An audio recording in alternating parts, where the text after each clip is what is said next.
Ever watch a movie and it just, like, grabs you? Visually, I mean. And you can't quite put your finger on why, but it just works. It's the magic of cinematography. Exactly. It's like a secret language. And today we're going to try and decode some of that.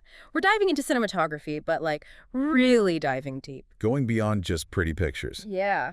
Because it's about how each shot, each frame, is used to make you feel something. We're using this awesome source, Cinematography 101, to guide our deep dive today. A great primer on the essentials. Totally. Okay, so you've heard the saying, a picture is worth 1,000 words. Right. Especially true in film. In a way, cinematography is the language of film. It's the storytelling, without words, conveying those emotions, building the suspense, all visually. Even revealing character, sometimes without a single line of dialogue. Exactly. It's wild to think how it all even started. Our source mentions this guy, Eadweard Muybridge, back in 1878, trying to settle a bet. I bet. Yeah, apparently people were arguing over whether all four of a horse's hooves ever left the ground at the same time while it was running. Ah, the age-old question. A debate for the centuries. Right. So Muybridge, to prove it once and for all. He set up multiple cameras along a racetrack. So clever. Timed perfectly to capture those split-second strides. And when you looked at the images quickly, one after another, boom, moving pictures. A simple question, a desire to win a bet, and bam, a whole new art form is born. Although those early films, they weren't exactly cinematic masterpieces, were they? No, far from it. But what they lacked in polish, they made up for in ingenuity. The silent era was a masterclass in visual storytelling out of necessity. Because they had to rely only on the visuals, right? To tell the story, to get the audience invested. Precisely. Every gesture, every facial expression, every set design choice had to convey meaning. Our guide mentions this film, The Cabinet of Dr. Caligari from 1920. I remember learning about this one. It's a perfect example of what you're talking about. Absolutely. German expressionism. Yeah. They used those distorted, almost nightmarish sets. Yeah, like super stylized with the crazy buildings and the intense light and shadow. And those stark contrasts weren't just for visual flair. They reflected the mental state of the characters, the twisted perception of reality. It's amazing how much those visuals influence our understanding of a film before a single word is even spoken. It's a testament to the power of pure visual storytelling. Then, of course, came sound. Late 1920s. Can you imagine? A revolution. Dialogue. Music. Synchronized with the action on screen. A game changer for sure. And then, hot on the heels of sound, Technicolor. The 1930s. Suddenly, the world was awash in color. And not just any color, but this vibrant, almost surreal color. It's like films went from black and white sketches to full-blown oil paintings. The emotional impact must have been profound. And then we have what's often called the golden age of Hollywood, right? Roughly the 1940s to the 1960s. Our source, Cinematography 101, highlights this guy, Greg Toland, a true master of light and shadow. Greg Toland. His work on Citizen Kane was groundbreaking, especially his use of deep focus. Deep focus. Refresh my memory on that one. So instead of focusing on just one element in a scene, like the actor in the foreground, deep focus keeps everything sharp. The foreground, the background, all in focus simultaneously. Oh, right. Now I remember. It creates that really layered look. Exactly. Toland used it to add this incredible depth to his scenes, both visually and narratively. You could have a conversation happening in the foreground, but something crucial happening in the background, and the audience could see it all, clear as day. Wow. That's using cinematography to not just show, but also to tell. Exactly. It adds layers of meaning, subtext, even foreshadowing, all through those deliberate choices of focus and framing. Subtle, but so effective. So from those early pioneers just figuring things out to these masters of the craft like Greg Toland, it's amazing to see how far cinematography has come. And yet it all boils down to these fundamental elements, these tools that cinematographers use to weave their magic. Okay, so let's get technical then. What are some of the key things a cinematographer considers when setting up a shot? What's on their checklist? Well, first and foremost, you have composition. Think of it as the arrangement of elements within the frame. Where is the subject? What's in the background? All of that matters. So it's like visual storytelling 101, but instead of words, you're using the elements of the image itself. Exactly. Our guide, Cinematography 101, mentions this classic guideline, the rule of thirds. Oh, right, like that tic-tac-toe grid you use in photography. Precisely. Dividing the frame into thirds, both horizontally and vertically. Instead of always putting your subject dead center, placing them along those lines or at the intersections can make the composition more dynamic, more pleasing to the eye. Subtle, but it makes a difference. And just like any rule, Knowing when to break it is key.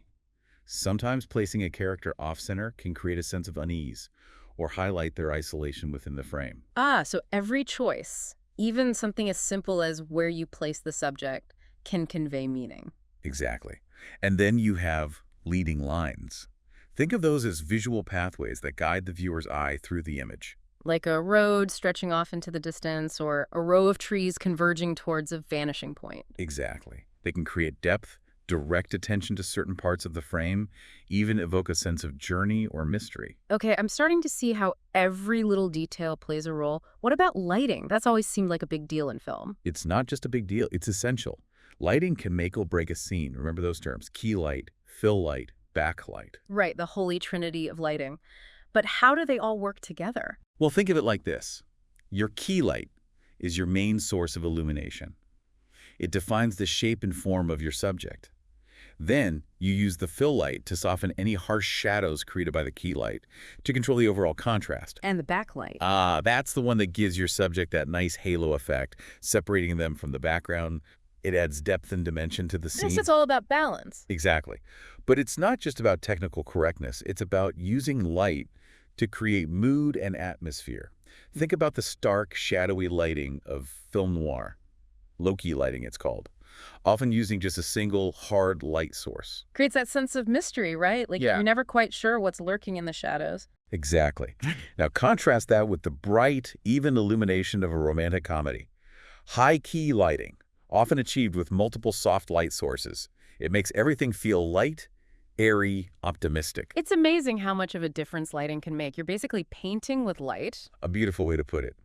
And just like a painter chooses their colors carefully, a cinematographer selects the right lighting to tell the story.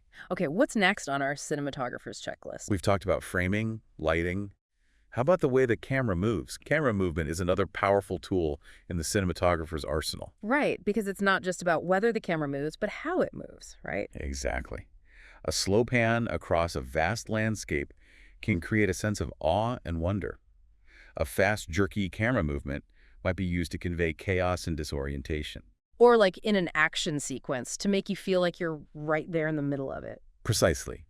Each camera movement evokes a different emotion, a different feeling in the viewer. So it's another layer of language, another way to communicate with the audience. And let's not forget about lenses, those magical pieces of glass that quite literally shape our view of the world. Right, because a wide-angle lens is going to give you a completely different feel than a telephoto lens. Exactly.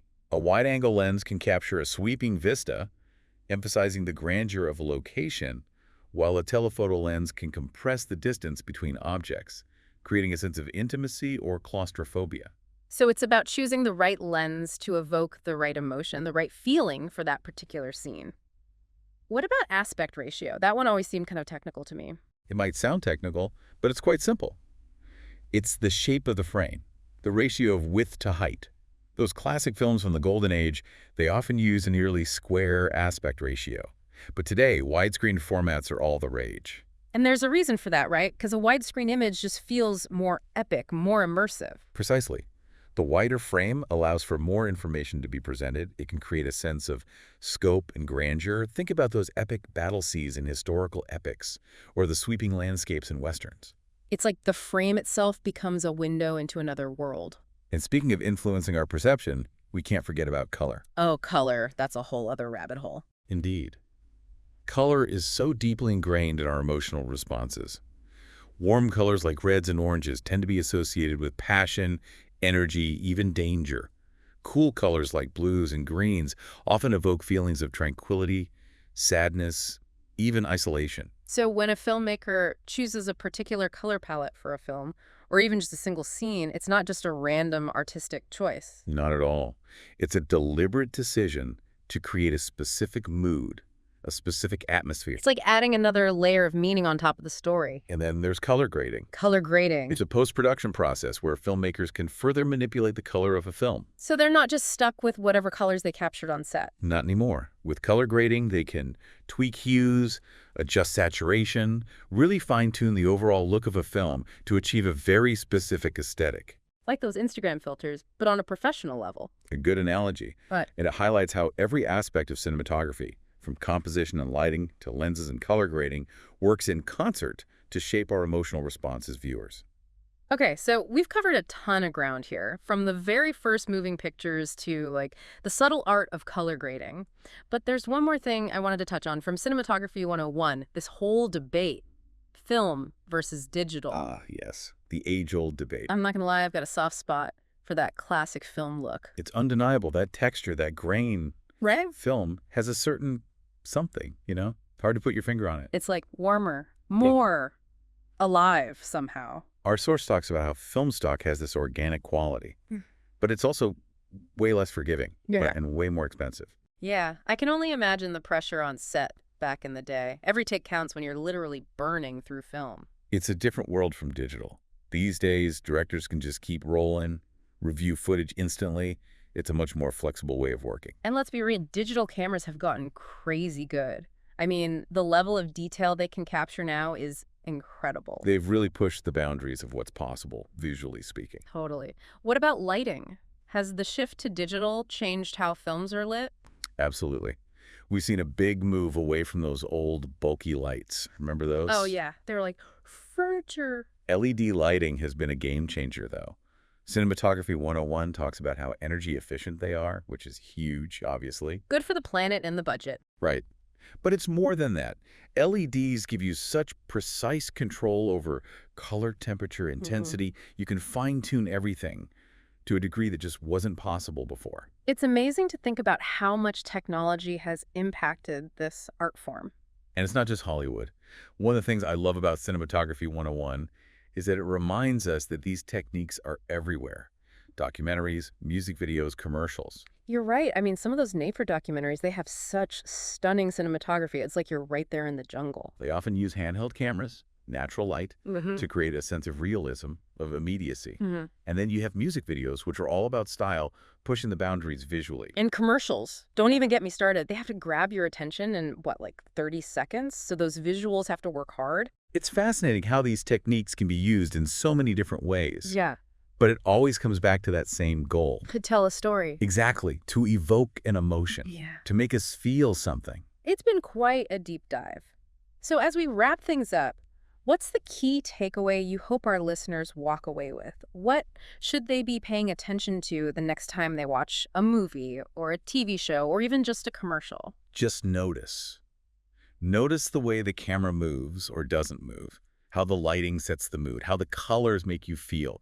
You might be surprised at how much you start to pick up on just by being a little more aware. It's like you're suddenly in on the secret. You can appreciate not just the story, but how it's being told visually. It's Exactly. like this whole other layer of artistry that's hiding in plain sight.